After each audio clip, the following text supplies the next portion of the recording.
Salut les Skags, j'espère que vous allez bien. Aujourd'hui, on se retrouve pour un nouveau top 10. Il y avait quelques temps, j'avais sorti un top 10 de mes 10 catcheurs préférés. Aujourd'hui, la version féminine de ce top 10, donc mes 10 catcheuses préférées actuellement à la WWE. On y va, c'est parti. Numéro 10, Liv Morgan. Ancienne membre du Riot Squad, alors évidemment je l'adore, mais c'est justement parce qu'elle a été séparée de l'équipe que je la mets 10ème. En solo, on n'a pas encore vu grand chose à l'heure où je tourne ceci, seulement un court petit passage à NXT. Cependant sur le ring c'est pas si déconnant et le Riot Squad a pu lui permettre de s'améliorer et d'avoir une marge de progression plutôt bonne. J'espère qu'elle aura un meilleur traitement solo qu'en équipe, vu comment le Riot Squad a été traité à Raw, parce que servir de paillasson pour la moitié du roster, c'est pas forcément très valorisant. Numéro 9, Sonya Deville. Très bonne catcheuse in-ring, malheureusement peu exploitée alors qu'elle a un fort potentiel que l'on a déjà pu voir lors de différentes Battle Royale ou affrontements par exemple avec Charlotte ou Asuka. Pour le moment, elle est en train de s'engouffrer dans la division par équipe avec Mandy Rose alors qu'un bon face turn et une trahison sur elle pourrait la lancer dans la division féminine principale et la crédibiliser pour le titre. Après, je ne dis pas que l'avoir championne par équipe avec Mandy Rose me déplairait, mais je pense qu'il y a un gros potentiel solo à exploiter et ce serait dommage de laisser passer cette occasion, mais bon, avec la WWE, on est habitué aux occasions loupées. Numéro 8, Rhea Ripley.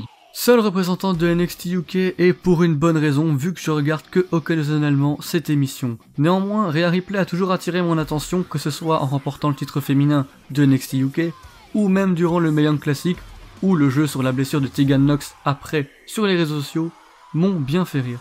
Elle a un personnage fort, brutal, bien défini, elle est menaçante, bref, elle est crédible. Et c'est pas sa ressemblance avec Pete Dunne qui dira le contraire.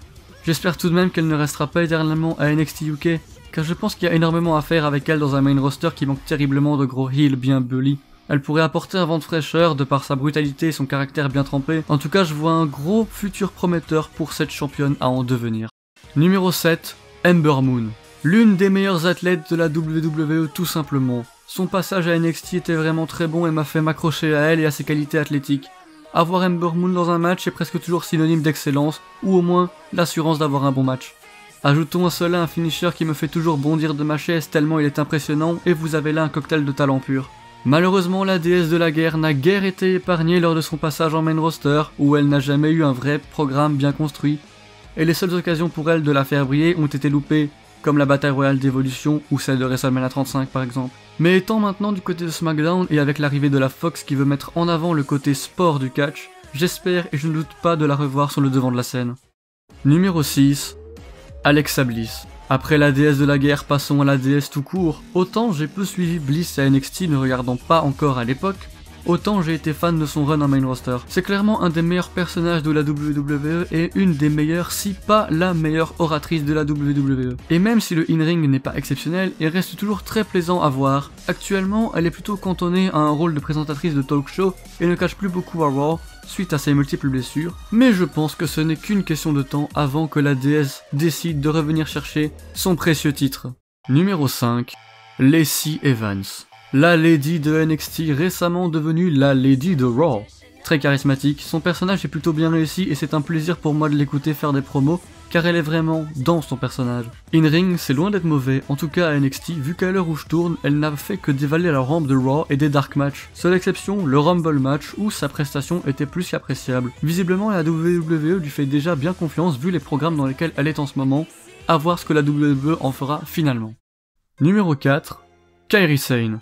La princesse pirate débarque dans ce top, ayant fait forte impression à mes yeux en remportant le Mae Young Classic du premier du nom, et en nous délivrant de Shayna Baszler à NXT TakeOver Brooklyn 4, Sane m'a toujours impressionné niveau in-ring. Elle a beau être petite, quand elle tape, ça s'entend et ça se sent.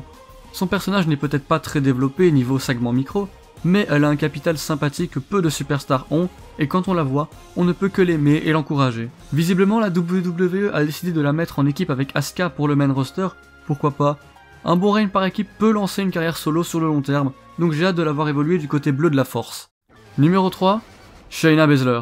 Ah oui, la catcheuse que je clame et détestais il n'y a pas si longtemps que ça, se retrouve aujourd'hui à la 3ème place du classement.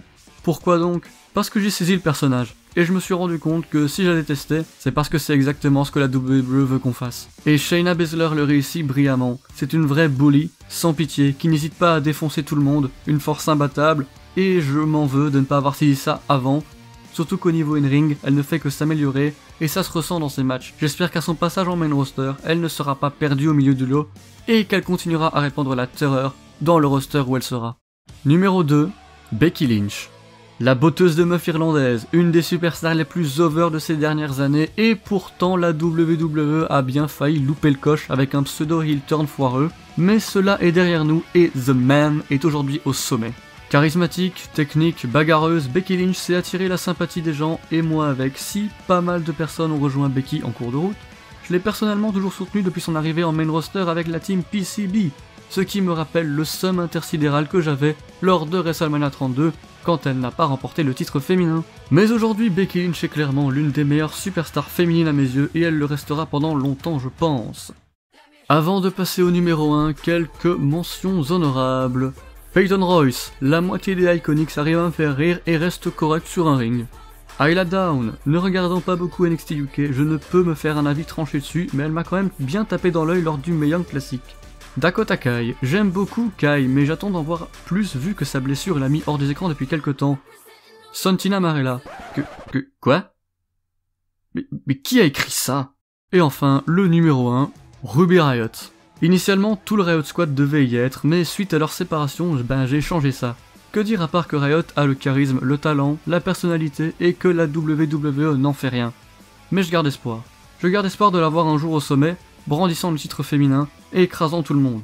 Je veux la voir comme une vraie menace, pas comme une blague que n'importe qui peut défoncer. Le départ de Rousey pourrait signifier un retour en force de Riott, qui doit avoir un push majeur, car elle peut très bien marcher. Elle peut faire de très bons matchs, elle a un look atypique, un truc qui la différencie, et la WWE doit appuyer là-dessus, et l'élever au plus haut rang, et j'espère voir ça, et j'y crois. Bref, c'est la fin de ce top 10, j'espère qu'il vous aura plu, n'hésitez pas à me dire votre top 10 des vos catcheuses préférées en commentaire, je lirai ça avec plaisir. Que dire d'autre? Mes réseaux sociaux sont en description, n'hésitez pas à vous abonner, à liker et à partager, ça me ferait très plaisir. Sur ce, je vous dis à très bientôt pour une prochaine vidéo, tchuss tout le monde.